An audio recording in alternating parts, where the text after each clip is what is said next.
Hello, good afternoon, everyone. Okay, so today we're gonna do a panel on DAO culture. So what the description is of what we're gonna talk about today is emergence or operation. So how to navigate the tension between these two aspects of culture building, finding the balance between letting things naturally emerge while setting up the right structures.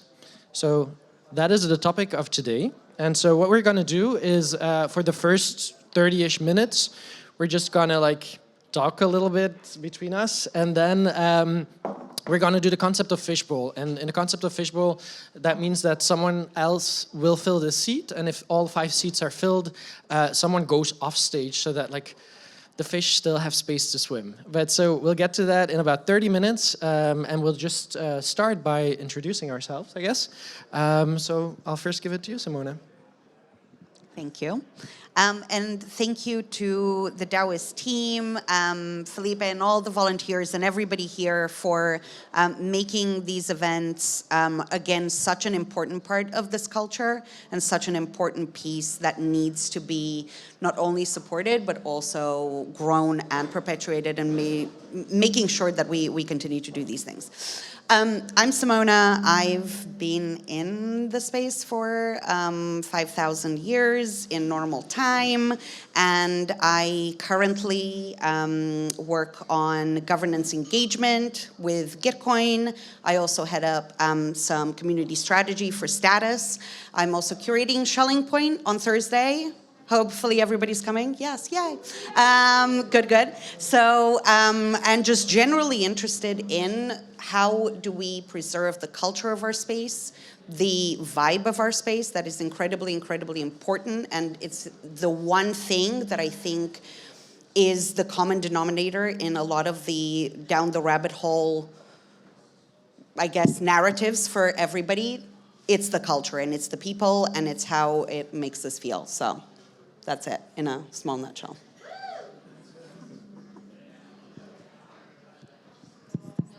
Hi everyone, I'm Leen. I core contributor to All for Climate DAO. The mission of All for Climate is to build a decentralized Greenpeace of climate justice movements. We actually want to think of active citizens as public good, bring them together in a global network, but empower them to keep rooted locally. And see how we can reward their community work that they do, because there is a planet to save out there, so we need as many people as possible, citizens as we can, to onboard. And then next to that, I'm a facilitator. I work with tools like deep democracy and liberating structures to empower people to contribute and to create a space, a safe space and a brave space at the same time, to make the best of their contribution and to get the best out of them, the best talents. Hello, I'm Ven, meta coordination enjoyer, a Genesis member of Meta Cartel and RaidGuild and many other DAOs, and I am a designer by trade and nature. But so these days I still do a lot of design, but it's a lot of coordination design, contributor experience instead of user experience, but all the same mechanics, and empathy and love and whatever, art, creativity, all those things, but also deeply technical, as much as I need to facilitate the conversation, because cooperation is great and we make cool things together when we cooperate. So that's, yeah, my main perspective and what I mainly do today. Yeah. Awesome.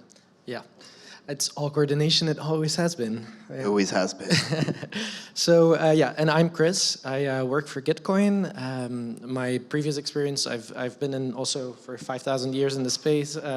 So I worked for Giveth, where I did communication. After that, the Commons Stack, which I co-founded, and then now I'm with Gitcoin, where I'm responsible for DAO operations. So that's a whole lot of different things, and very relevant, I guess, to this topic of yeah, how do you make a DAO flow without restricting too much? So DAO operation is everything that has to do about providing services to the DAO. So across the DAO, we're organized with work streams. So you have anti-Sybil things, you have the grants building initiative, the work stream, and so on. And so we just offer services to all of the work streams. And yeah, so my focus is on that as leading this, combined with everything that has to do with community experience. So how do contributors in the DAO or new contributors actually feel at home, find their spot, etc. So yeah, so that's the introduction, and then I guess we can just like hit it off with a question, and I am very happy to do that. The thing when it comes to flow and emergence versus structure in a DAO. How do we make this work? And that's a big question. But a more specific question that I often struggle with, and I annoy my peers very often with it as well, is like, how do you find this balance between, on the one hand, everyone wants to join your DAO, everyone is super enthusiastic, and everyone has qualities and talents. But on the other hand, you are an organization that has a mission and that wants to achieve something. How do you not get distracted by all the people who want to join and us wanting to give chances to everyone while still staying focused on that mission? So like, how do we do that? Well, quickly, I mean, I do like that you said you're kind of working in this working group around DAO operations, providing services to the DAO. And I do think that is a good way to do it, because there are many of us who don't like to do operations, and we just want to do whatever we do. So it's a super valuable service for other community members to provide. And I think there's the right dynamic there also, because those DAO operators aren't necessarily in control, like they're part of the coordinated system, and that's super, super important. And how that relationship is managed and the dynamic of that, I think, is super important that's the only way to have the proper balance, because the only right answer is really like what the community needs and wants. So like they need to be able to, decide that, I guess. Is that okay? I think it's a really interesting, I project well. It's a really interesting dynamic that I was chatting to David on Layer 2 just earlier, and I use this analogy of the canals in Amsterdam because I think it makes so much sense to have those banks of the river, and we're almost constructing those and those flows as we're going, but it's important to have those because otherwise everything gets flooded and that can be damaging. And you don't know where the water goes, you don't know what the effect of it is, you lose control of that. And I think this analogy of these canals is actually really beautiful because it's all flowing towards the vision and the mission and all of that, but in a coordinated way, versus it just raging through and taking everything with it. Of course, there's gonna be some flowers that pop up and all of some birds, but at the end of the day, it's going to potentially not have a desired effect when it's all at once and just completely unchecked. So I thought it's a good balance between the two. And you know me, I love talking about balance. Yeah, and then maybe the values and the mission that has been defined for your DAO, once you have that, I think that can be the lighthouse, right? It can be the lighthouse, but I'd also like to see it as the bar that you put, and it can be quite high. Like, you don't have to have a low bar. You can put the bar of what you want to reach. The goal you want to reach has to be super high. And I think also the expectations of the contributors. You can expect a lot of the contributors.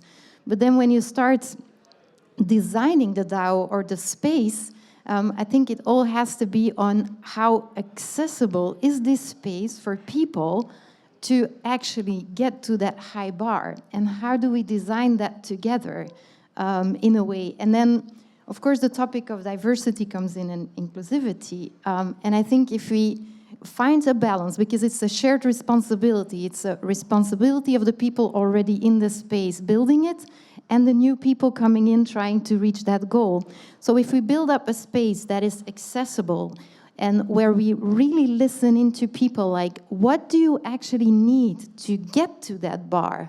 How can we help you to get on the right boat for you, that works for you, to go on that canal and reach the goal and be guided by the lighthouse?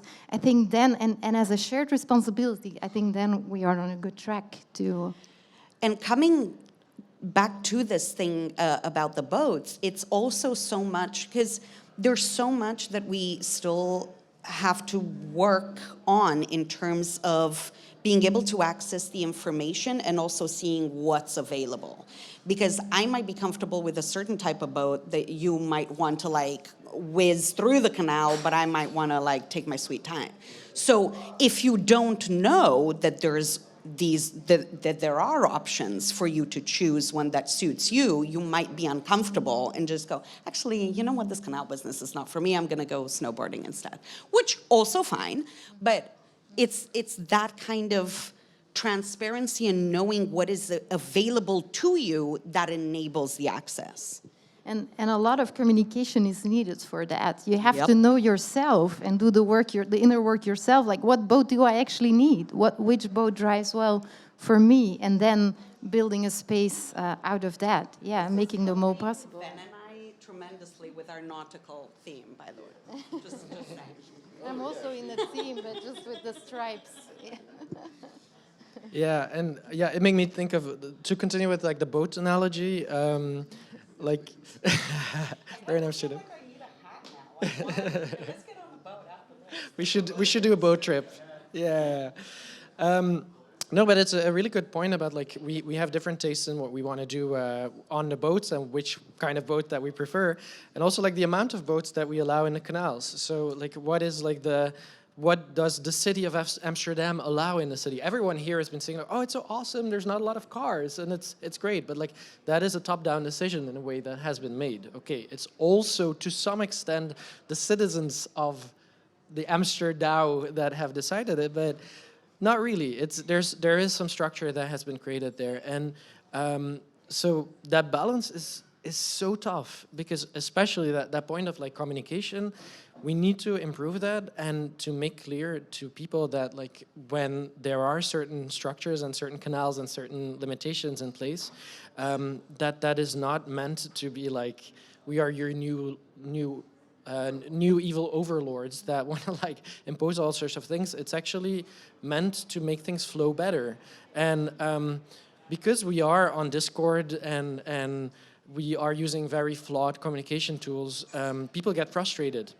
So indeed, like we need to create massive amounts of like opportunities to communicate with the people, both the existing ones and the new ones, to like make clear what exists for them, which canals are there, where they can go, what is allowed, what is not at this moment until we build something better. And we know it is flawed. We know that it is not perfect right now, but it's good to like, yeah, we need to communicate that, and we need to make everyone aware that we're just like a lot of people in a Discord making a whole lot of noise. And if we're lucky, we get to build something together.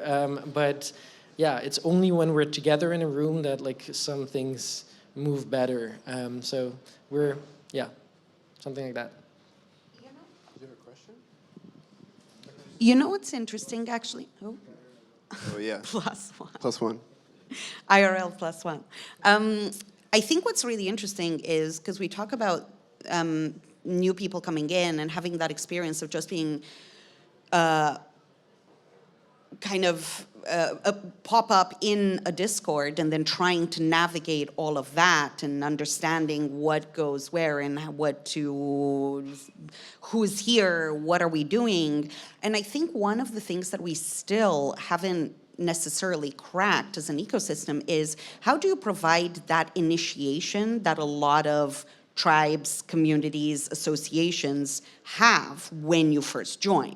There is that process of not only doing it with another group of people that you know, it's that whole kind of almost like curated experience that you then understand like we just arrived in Amsterdam, maybe we learned some words that say thank you, please, whatever. We understand, okay, this goes here, and if I turn this corner, I know that there's this street because I've been there yesterday and so on. So there's like this process of acclimatizing to something and being initiated into something that, again, I don't think we've cracked, but I do think these type of events for a lot of us when we came into the space provided that, right? That process. Yeah, and we do have DAOs now, which is great, because that's better than everybody doing it on their own, but still, we can make it better. But we, like, one thing that I see a lot of people, like new contributors come into a lot of the DAOs, they'll, you know, if they don't have a lot of context, then a lot of time they realize that, and they realize their position as this new person in this space they realize they have this unique perspective somehow. It's happened a lot. I don't know if you guys have seen this too, and they're like, oh, maybe the first thing I should do is, maybe I'll take notes about my onboarding process. Maybe because the first thing we say is, sorry, our onboarding process is shit. Maybe that's where it comes from, but regardless, and then they do. And then that's kind of like the first thing they do. So maybe one thing that we can do, because I was thinking like, how do we make that process emergent and operational, right? And which means that they need to craft it. They need to tell us where they want to go, and then we can kind of like help them with which canal to take or whatever potentially. But they need to co-craft that, right, over time. So, but maybe there's something there. Like maybe that's the first thing that, maybe that's a good onboarding for some people. It's just a super meta, like, but welcome to the space. Tell us about where you're coming from. And yeah. It's massively helpful because, like, still yesterday, my colleague sent a document to me from a new contributor that we have in our FDD workstream, our anti-Sybil detection workstream, and this person had written a document of like, I think it's like 3 pages, like one text, and I had it open in a tab, like some people might know the concept of like having a gazillion tabs open, so it was there already for 10 days, but because of the reminder I read it, and that person like explained in detail of like, okay, I tried, and then I came in, and then like it was all chaos, and like I asked people, and then they referenced me to these other people, and that people just sent me back to the first person, and then I almost gave up, and then suddenly by just browsing the Discord, I got in. And then suddenly everyone sent me lots of presentations, and I was in meetings, and it was like this shockwave of massive information. And it was so fun, and he was like really grateful, but at the same time he was like, and also it was written in a very constructive way of saying like, this is my experience, do with it what you want. And I loved it. So my comment in the document was also like, please publish this, put this out there so that like more people see what this experience is, and like it invites other people to share their experiences with us. But like it could also be like a sort of like intake form of like, hey, let us know like what worked for you and what didn't, because we don't have all the answers, right? Yeah. And yeah, I actually also wanted to ask you a question on that, Leen. Like you, as a person who comes from the legacy world and who has a lot of experience in facilitation and so on, like, what would your recommendation be for us to, when you observe us doing this, like, what would you recommend us? What are you like, that is like a basic thing, like, fix this.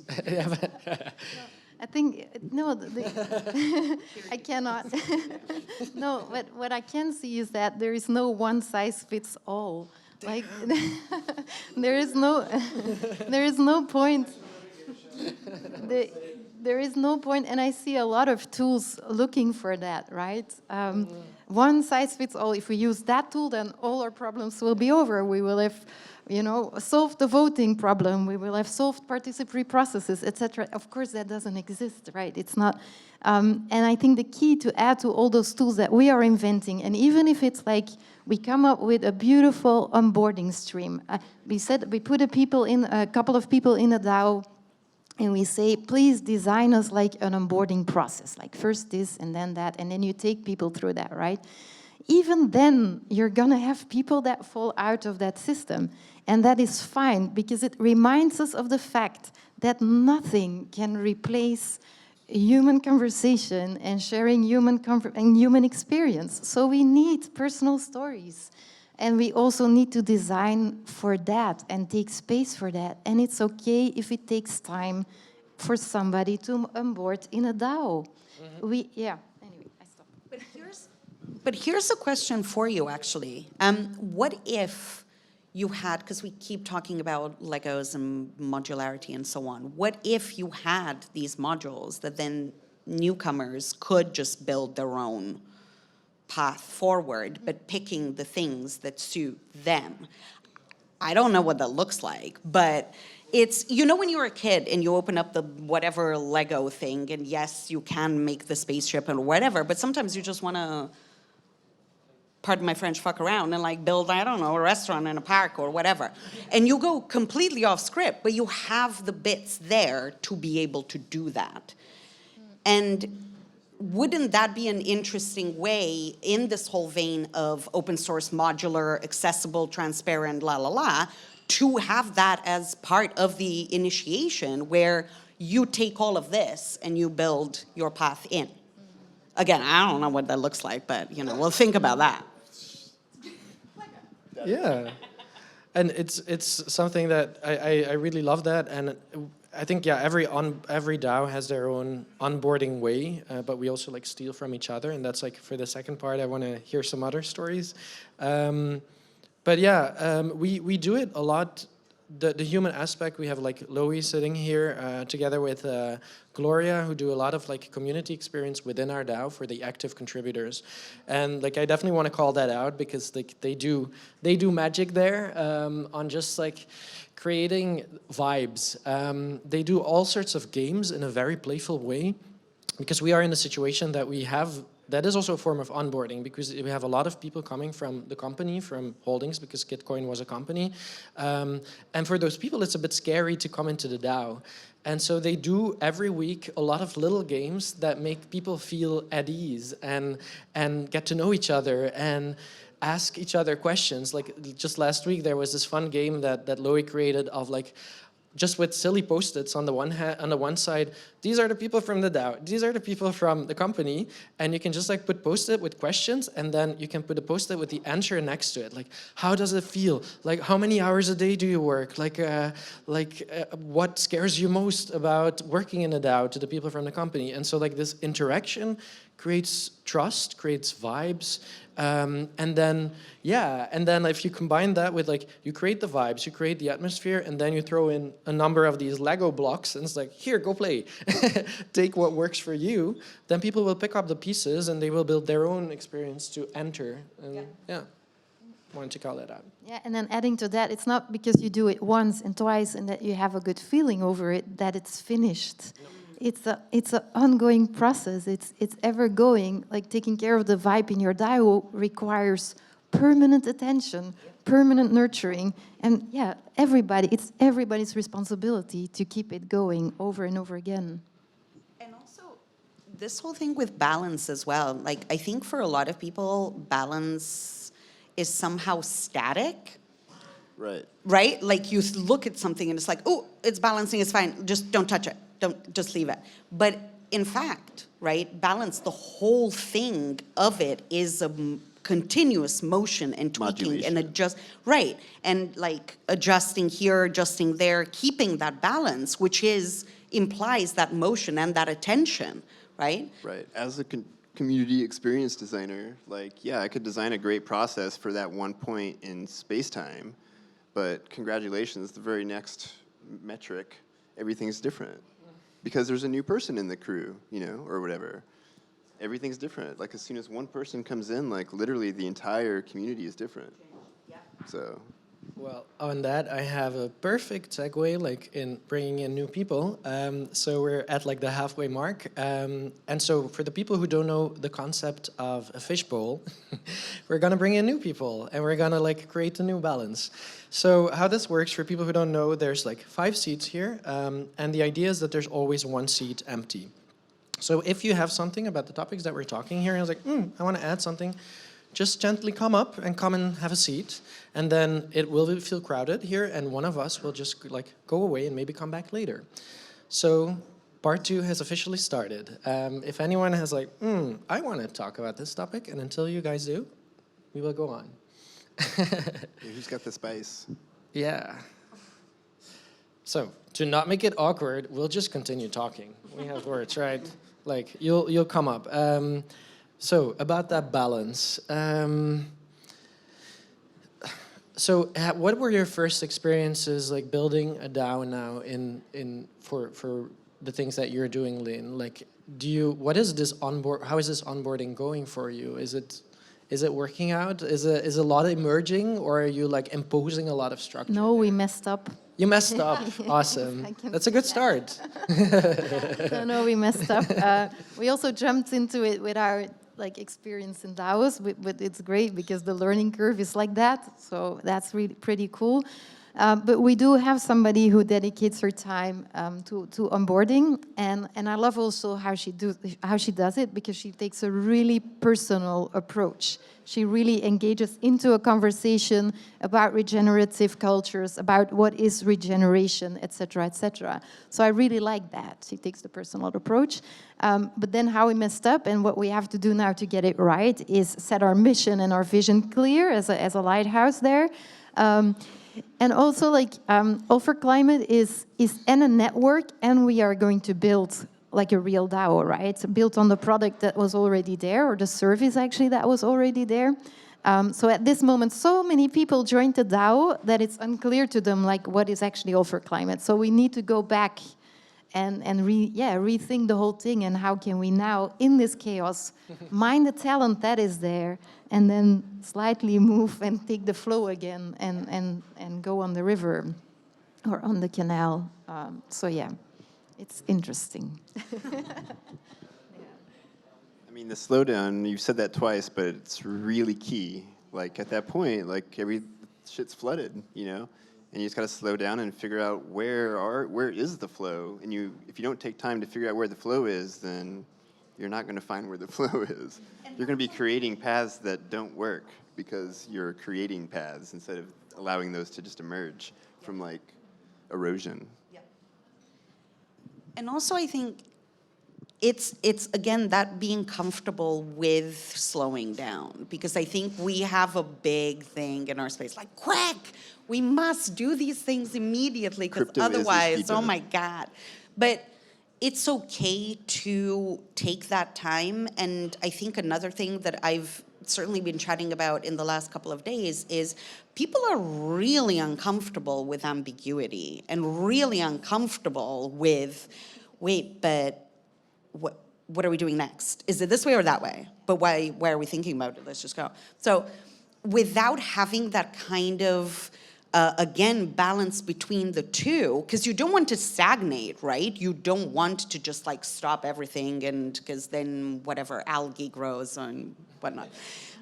Really leaning into that one now. So it's good to move, but it's also good to do it at a pace that enables everything to move, right? That flow. And again, we just should be more comfortable with ambiguity.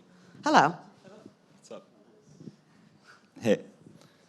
So there's something that's kind of been coming to my mind as you've been chatting, and it sort of segues a bit from what we've been talking about. But I'm wondering about the role that you see for kind of individual leadership in the space of kind of creating DAOs and maintaining them. Because I think kind of, in a way from an outside perspective, you think of a DAO as being very decentralized and almost lacking the kind of leadership or the kind of command and control that you have in a kind of corporate situation. But actually what I'm kind of realizing from my own experiences is that you need a leader almost more than in any other space. But it's an interesting question as to how you actually are that person and hold that space without then creating that kind of top-down system. And I wanted to kind of hear your thoughts on that. I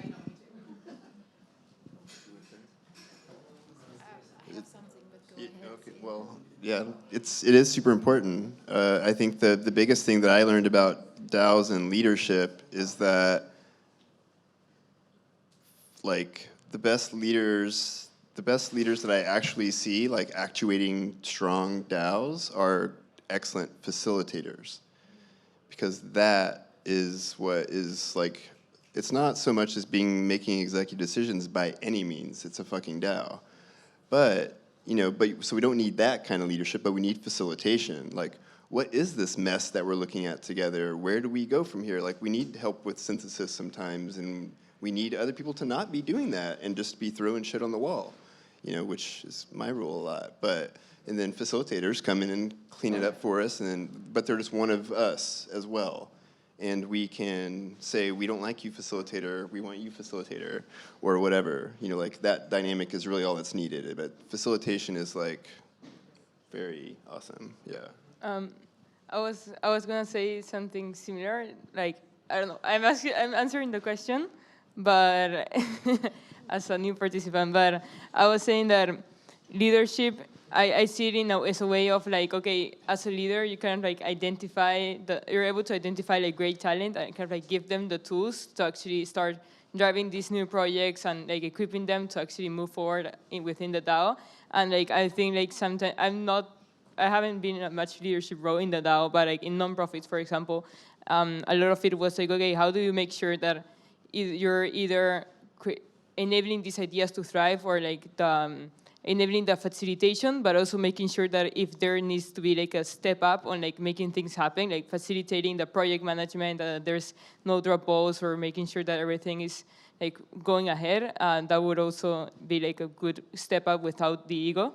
And other than that, like, the reason why I came up was that I vibed a lot with the concept of slowing down that you guys mentioned before, because I think a cool concept within the DAOs is that now there's so much opportunity and so many DAOs you can contribute. It's, like, no longer about, oh, you have this straight path, career path that you're bound to follow. And it's actually the fact that it's so fast and that there's so much opportunity. It's also the opportunity to actually step back, slow down, and actually, like, assess where do you want to grow, like, where do you want to grow, what do you want to contribute, what kind of impact do you want to have, or what kind of people you want to surround yourself with. And that's how you choose, like, kind of, like, which DAO you want to, like, go in and immerse yourself in. So I think, like, that's, like, a very good comparison of, like, many more opportunities, but also the opportunity to actually, for once, just step up and analyze our internal drivers. Well, I just came to make two comments. First was the onboarding process, and it's usually considered to be a step thing, that you onboard a few people, they're onboarded, and then you leave them. So a lot of DAOs have the onboarding process as just a singular event, while it's actually a continuous process. You have to onboard someone, and you have to keep them there, and you have to onboard them into the process of the DAO itself. So it takes time. So it's not a one-step process that you bring someone to Discord, and that's over. A lot of DAOs have this mistake that you onboard, and that's it. A lot of these people end up leaving. A second thing is about the question of leadership. I think there's quite a distinction to be made between being managed and to lead. It's very different. You don't want DAOs to be managed, but you do need sort of brave voices when things are not moving forward. How many DAOs have you seen where the vote passing percentage is 95%, 98%, 100%, almost all people, in nice agreement? That shouldn't happen. That's not a good sign, but most DAOs have that. So when things don't work, someone needs to step up and someone needs to rattle the cage. And I see Simona shaking her head, and she doesn't realize that I am the person who's trying to get her fired from ENS. So she's actually being held, contempt of malpractice in ENS. So yeah, we need some, and the thing is, I got a lot of hate for that. And from people who are, famous people in the .eth community, because they didn't like someone, just a noob, coming in and questioning a non-working organ of ENS, which hasn't worked for 3 months since their election. So, even if you're hated in a DAO, don't be afraid. Come up, speak up, even if it means you have to go against the person who is supposed to be sitting here and giving you advice. Yeah. I like that. Can I? Well, you'll have to... You apologize? That's No. we're good. In the meantime, while Simona moves back up, I guess, I just wanted to respond to that point of, you need leaders nonstop, and leaders are, as mentioned by Van as well, they're facilitators. And leaders are indeed also the people who criticize, who dare to speak up and be like, hey, this is not okay, this doesn't work for me. For example, I had someone here that I hadn't met in person yet. I had a conversation with him yesterday, and I also said, like, God, sorry, I always seem to be like this asshole who's like disagreeing, but this is not a personal thing. It's just because I want to like, I don't want us to just indeed like all agree and just like pass all the proposals, etc. You need those people. You need the people to speak up, to dare to speak up. But again, for that, you need to create some sort of like safe space that people dare to do that. So yeah. Just quickly, so for context, it's really, and I said this to you as well, it's not lost on me that I work on governance engagement, and whilst doing that for one DAO, I drop the ball in another DAO. But that is also, and I fully admit that that was the case, right? But at the same time, I think, again, and Leen touched on this earlier, we still have to understand that these are systems built by people that involve people and will have certain flows that do kind of go with certain ebbs and flows of human life. Ebbs and flaws. Flaws and flaws. Yes, yes, I like it, I like it. Let's roll with that. We should there should be some DAO tooling for that. But and this is why I think governance is something that needs to, again, be fluid. And it needs to enable delegates to just say, hey, I'm going to step back from this. I can come back to it. And you can delegate to somebody else in the meantime whilst I'm away, if you want to. Now, undelegation is a costly, it's a relatively complex process, and most people won't ever undelegate from people from the ones that they first delegated to. We've seen this time and time again, particularly in ENS, but in other places as well. It is not a simple process, but it should be. And if I go on holiday or am distracted by a world conflict or I'm doing something else, it's okay for me to even suggest, hey, why don't you delegate to Ven? Because he's going to do a much better job than I can. For a while. Maybe I then never come back. Who knows? But it isn't something that is very clear to people, and it's something that, again, coming back to the transparency and accessibility, it should be modular. So I can go, I'm going to switch from this to this, and I also don't feel bad and don't feel like I'm letting people down because my attention was taken up by something else. And that's totally fine to call out. But I think it's one of those things that we need to work together to actually advance the flow and the way it's constructed versus having a lot of potentially negativity that we throw at each other. Just like, come on, it was. Duh, it's the truth. But I think it's not necessarily a thing of you against me against you or other people against you or anything like that. Like, we need to go way past that because we're all in this shit together and we're trying to figure out, okay, well, clearly that crap that came before doesn't work. How do we make it better so that you don't feel like, what the hell are these people doing? I don't feel like, holy shit. Okay, I feel really bad because I dropped the ball, but we all build together. Like, I would love for you to come up with a flow and make a proposal of how this could be better. We have it. If you had come to ENS, we have it. If you had read the discourse, we have it. Why don't you make a proposal for the meta governance flow? Write it all out. Great.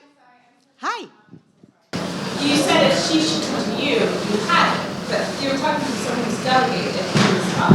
She's not a delegate, she's a steward. Sorry, who's in the zone? She's a steward, she's a salaried person. Let me ask my question. How does someone who's not in the know to go to you? Repeat the question. Sorry. Process or question. Like, you're saying if she wanted to go ahead and get her process done, she should have known to come to you. I am no one. I'm no one. She's a steward. She's an elected steward. I'm no one. Yeah, but that's the beauty of DAOs. Why are you taking that stance? You're saying if they wanted the process done, there is a way to do it in the process, right? And she's in the know, and she's still in the know, So if there's someone else. Okay, so basically, I think what Gloria is saying is for anybody coming into the DAO or not having the context of a DAO, how do they understand, maybe they have a better flow, how would they create all of this to improve the current dynamic? I think that's maybe what you mean. Okay, yeah, let's not derail too much. Sorry, one second, too much, because then I also want to still hear what Lenka wants to say. So, but go ahead.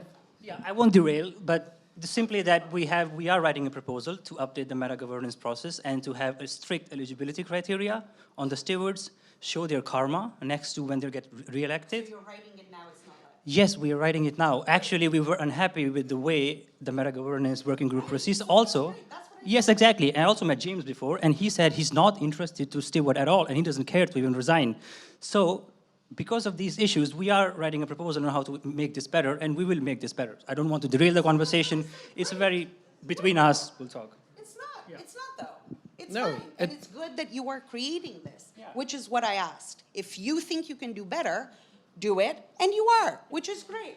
Emergence versus structure. We're just like doing it. We're doing it live on stage here. This is awesome. So that's a live demonstration. Yeah, Lenka, what do you want to add on all of this?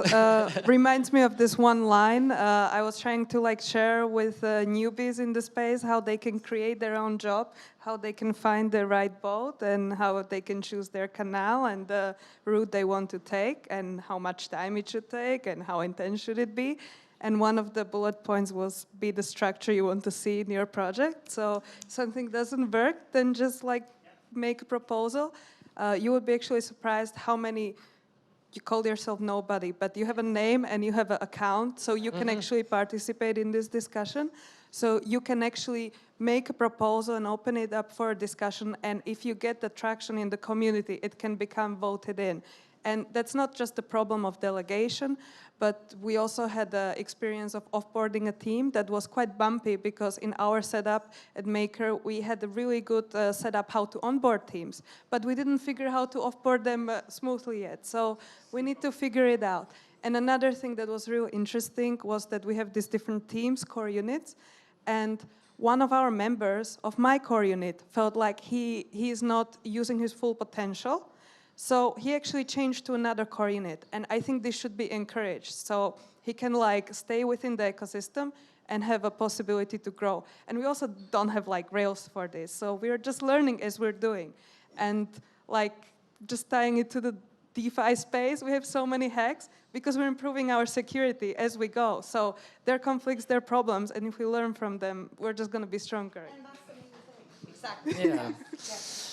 It's yeah, that's always coming with like a constructive attitude. I think that's important. Like I found this like a perfect example, because like you see a little bit like the tensions rising up, and this is live, but imagine that we're all behind our computer and just like tweeting away and responding and putting on a governance forum like, oh my God, this is horrible, and you're a horrible person, and you have to be like, you know, emotions come up, and so that's why we need like better communication and like facilitation in these situations.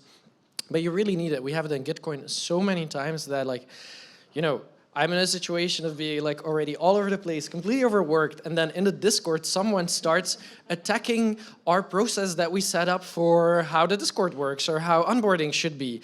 And then immediately saying, when I take the time to read this wall of text, and then I take the time to respond to this in a polite way about this person that I don't know, and then I immediately get a question, well, this is very authoritarian and you don't believe in decentralization. And then I'm like, okay, well, you don't know me, but you're immediately attacking me personally where I'm trying to help you. And then some people then are like, okay, but yeah, that's like the people in power, and there's a lot of things happening that we don't know about. It's like, oh my God, no, we're just trying to build structures and systems together. We don't have all the answers. Yeah, you're welcome to join if you want to. Yeah, come and have a seat. Like, thanks. Did not expect to sit up here. Yeah, so my question is exactly related to this, is reducing noise or accepting noise. You know, we each have our roles within the DAO, and we're trying to achieve something. But there is so much noise, so much distraction often coming in. Anybody, yourselves included, have you created any mechanisms or know of any mechanisms for attempting to reduce this noise? Because it seems to be an industry-wide problem. especially I'd say towards maybe the core teams, but in general, an issue that needs to be resolved. Yeah, I agree. And like, there's again not like one solution fits all, but one thing that comes to mind is actually the organization of our Discord. It sounds really simple, but it definitely is not. So we have levels in there, and so people come in with a certain role. Well, they have like, there's an application form they fill out. They have access to a number of channels. In those channels, they can ask questions. They can get to know the work streams. There's an onboarding call that happens every 2 weeks where they can like present themselves, get to know the team. And then as soon as they have a task assigned to them, they get another role, and then they see more channels. And so that reduces both the noise for them and for us. And it helps us to like detect like, okay, like these people are actually working on us, they're not distracting us, and we're not distracting them. And yeah, but it's not an easy thing, because even internally with the core contributors, there's a lot of pushback there, because they're like, yeah, but we need to be an open DAO. It's like, yeah, until you do it, and then there's again so much noise, and you're not happy, and you want someone to fix it. So it's a continuing balance, a thing that changes all the time. If you guys want to add something. Yeah, I would try to reduce and minimize distraction and noise. Like, as much as I appreciate somebody commenting on a Discord, like as long as that person is not actively contributing or committed, like, thank you very much, but you just can't. That's where it's limited. So get involved in the DAO, and then please be as constructive as possible and contribute and do it and help build it. But no, noise and distraction, no, I'm not a fan. And I think one of the, again, just coming back to this thing of balance and coming back to almost maybe also that human element, because we do forget that we are used to certain patterns of behavior that we've been taught for a very long time, which is if you win, I lose. If I win, you lose. I need to get ahead, and that means you get left behind. And it's this very competitive and very, dare I say, abrasive sometimes way of evolving, like almost like mountains come to the surface and there's a lot of friction. And I think, again, coming into this level of comfort with just accepting the fact that there are certain people doing things in certain ways does potentially need to come with that understanding. And for us to be comfortable being comfortable with all of this, which is hard, because at the same time, when you're spinning 10,000 plates and you're trying to keep balance on all of these things, you're also tired, you're also a little bit like you're focusing on one too much and so on. It's very, very stressful. So you almost have to keep calm whilst being stressed, which again, I think we've all discovered that is near impossible. So there's also that you're throwing into this whole like redesign of how we work. You also have to account for the fact that we are all human with our different moods and ebbs and flows and flaws and all of this. And how you account for that, I think it's just that permanent state of trying to understand and trying to have empathy for the other. Whatever it is, and then you gain the context, and again, coming back to context, there's so much, and governance, and again, being a steward and also trying to work on it means that you constantly are aware of the lack of context and how difficult it is to extract it when everything that you look at is structured in a completely different way. There's a different logic for Notion. There's a different logic for Discord. There's a different logic to discourse. There's a different flow. 5 days here, then it moves here, then it moves here. But in another DAO, it's 2 days here, 5 days here, 7 days here, and then it goes somewhere else. And you're like, wait, which one was this one? Is it this one or that one? And then because, and again, it's great to have a diverse let's say a diverse, I guess, nature of waterways, if we want to come back to that.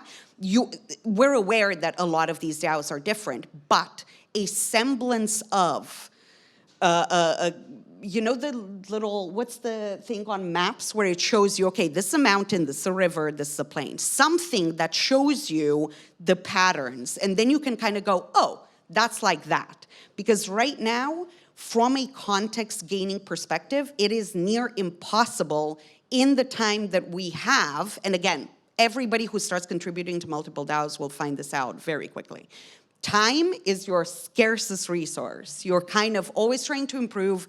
You want to get involved because you're curious, you want to participate, but it gets to a point where it is hard. Some semblance of standardization, like the legend on a map to tell you what is a mountain, what is a waterway, what is a road, what is this, needs to be there for you to be able to navigate all of these different territories. They will all be different, but at least you know those markers, and you can at least then look and assess the terrain. Now we move to land. Yes, well, we could land and water, but these markers that you mentioned, it's a good point or a good segue to the thought I have about that they are constantly evolving. So we have them, but we are all aware that they're temporary. The things are changing. Yeah, open source. Why decentralization? You know, like, so the people working in a DAO know this, and the thing when we talk about like structure versus emergence, I do believe like with structure comes also a form of hierarchy. And for many people, this is like the top of all evil, you know, like there's some people in charge. But like it brings us back to this point of like leaders in the DAO. I do believe that it is something that is safe enough to try. Like you need some structures and you need some people who are like sometimes making executive decisions. Ideally, and I think when I look at our own DAO, I think we do this pretty well. Like when you make a decision, when you take ownership of something, just have the arguments, just have some objective reasons why you made this decision. If you're able to defend yourself without becoming like, well, just because if people react as like, it's because I said so, and like, then it's like, maybe that's not a good thing. But if you're able to explain like, yeah, because of this given context of this and that in the current situation that will continuously evolve, like this is something that I would like to try. It is safe enough to try. If you have a better proposal again, bring it. Put it on our forum. Yeah. And I think something we're working on very hard is building in the open or decision-making in the open. If you open that decision-making and if you open the creation process towards that decision-making, then the iteration happens as you progress. And then there's less likelihood of a decision being made unilaterally and then problems arising from that, to your point. Yeah, totally. But that one little thing and then you went. But just, yes, totally agree. And at the same time, you have to know that because this is a new form of governance, these are new structures, we need to sometimes take a break. You need pauses, and like some things are not perfectly communicated or documented. This is a call out to everyone. If you're really good at taking notes or at documenting or writing articles, all DAOs need you. We need you, all of you. So like we need those things documented because that's the thing that often falls off the list. Like yes, there are very good reasons why we're doing something or not doing it. We just haven't had the time to explain in detail why. Some people in the inner circle know, and that's super frustrating for the other people. But it's not because we don't want to tell you, it's because we only have a limited amount of time. So help us out. You wanted to add something? Yeah, just like as much as we are spreading the decision-making process, I also think that we have to spread the leadership roles, right? Everybody has to become the leader of their own inner work and how they are at that very moment and being a bit attached. You cannot exclude a DAO from the context that is around, and that's exactly why the balance sometimes goes lost. So I think facilitators, we call them facilitators, or that leadership role, that one person in a team or a couple persons in a DAO that do regular temperature checks and that sort of regularly invite people to say, how are you actually? What's going on? What are you really feeling? Because very often the no voice that comes up in you, or the little hesitation to do something, or the little, you're ready to get on the boat, but you're not. It's extremely valuable information on where you are at that moment with the team and with the DAO. So somebody that is aware of that, senses the space, and draws the attention to that, and creates the space to talk about it and spread it. Like, who else is feeling this? Who else is actually not really sure that this is the right track? Making time to do those conversations is extremely valuable, because it will keep people in your DAO, and when they do decide to leave, you will know why. Totally. Because they are not on track anymore, and that is also fine. That's also fine. And that is maybe like a final call to action, like next to documenting, I think all DAOs need a lot of people persons, people who just like take care of people, who do vibes checks. And then you can have a good balance between emergence and structure. And so with that, thank you. Thanks, everyone. Thanks, everyone.